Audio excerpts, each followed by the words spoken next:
Hello grade 11, welcome again with you Mrs. Minna Raouf, your chemistry teacher. Today we will start chapter 20, chemical reactions and energy, and started with section 1, energy changes in chemical reaction. I told you before that we have two different types of chemical reaction based on heat, exothermic reaction and endothermic reaction. What's the difference between exothermic and endothermic? The exothermic reaction that the reaction that relies heat, while the endothermic reaction absorb heat energy.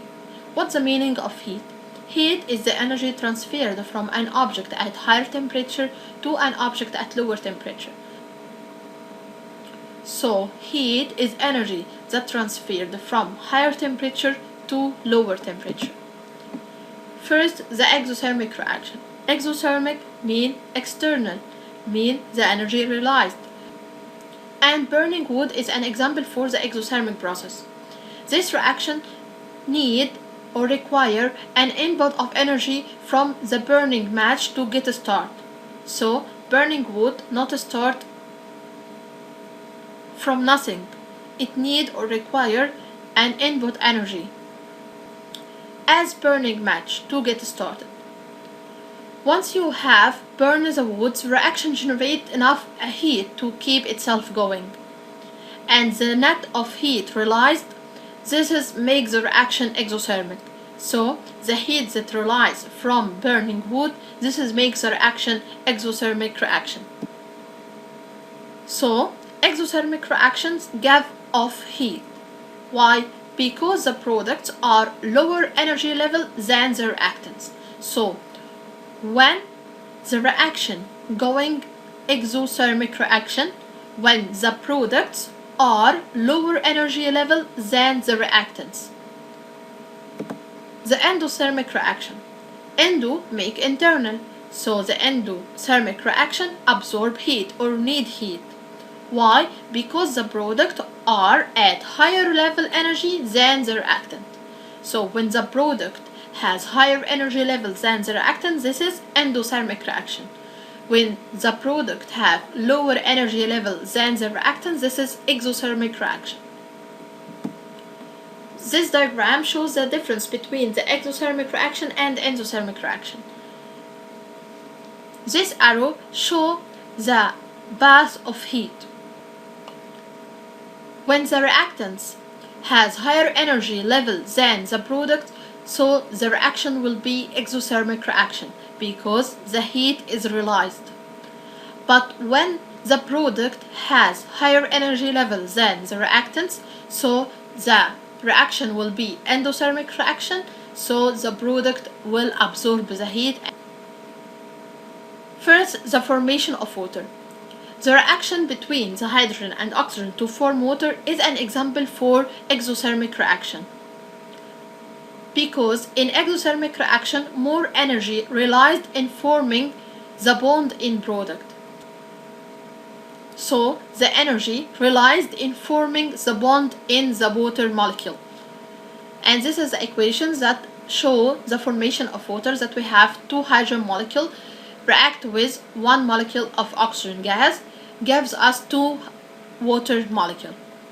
So the formation of water is an exothermic reaction. And this diagram shows the change of energy in the formation of water. We have here the reactants, the hydrogen and oxygen, and here the products, which is the water molecule. This reaction realized amount of energy is equal to 286 kilojoule of energy realized. So the amount of energy that realized due to the formation of only one molecule of water is equal to 286 kilojoule of energy. And here this is exothermic reaction because the reactants is higher energy level than the products.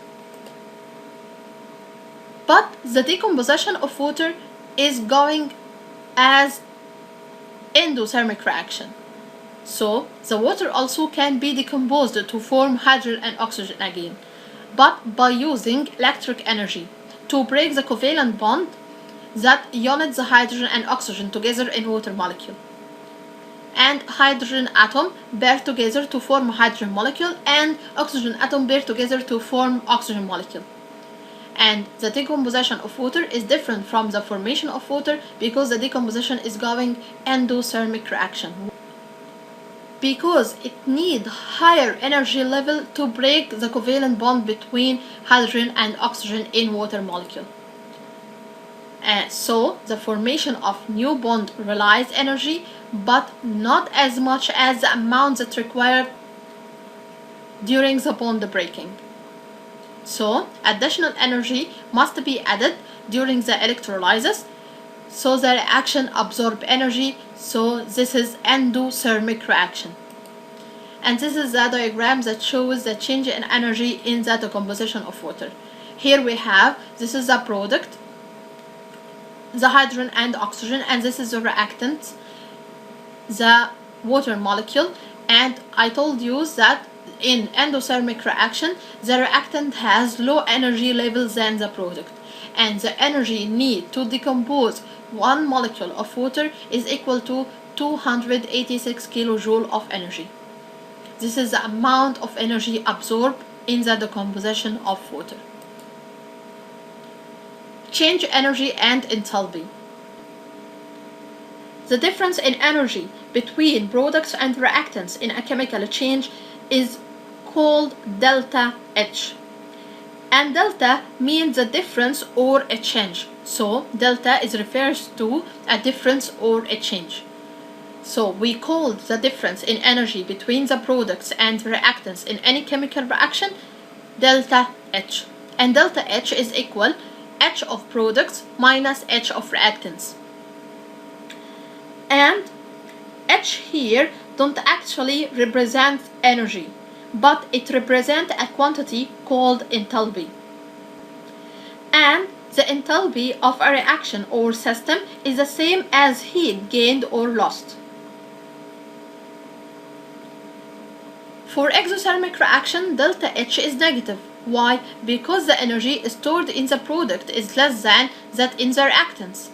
And in the endothermic reaction, the delta H is positive because the amount of energy in the product higher than in the reactants. So for exothermic reaction, delta H is negative, and for endothermic reaction, delta H is positive. Activation energy and catalyst.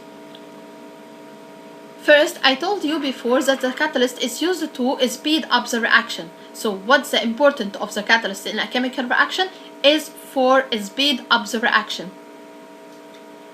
So the catalyst provide a different reaction path, one for which the activation energy is lower. So it lowers the activation energy and create a shortcut or tunnel through the energy level. So what's the importance of the catalyst? It lowers the activation energy. So more of the collision between the reactants will now produce products because less energy is required. So what's the importance of catalyst? It speeds the reaction. How? By lower the activation energy that need to start the reaction. So more reactants will collision together to produce product because it need lower amount of energy. So the activation energy is the energy in form of heat and light that is needed to get the chemical reaction started. So the activation energy is the energy of heat and light that is needed to get the chemical reaction started. As I told you, when we burn the wood, we need a start for this burning. We're using a match. So the heat that we use to beginning burning wood is called the activation energy. So the activation energy is a transition state to start the reaction for the reactant to produce product. Catalytic converter in car exhaust. We used a catalyst in the car exhaust and this contained porous heat resistance material coated the catalyst. Why? Because it reduced air pollution by reducing the emission that leave a car exhaust system. So it reduces the air pollution by reducing the heat emission that leaves the car exhaust system. Now we finish section 1, and we will complete our chapter in the next session. See you. Bye bye.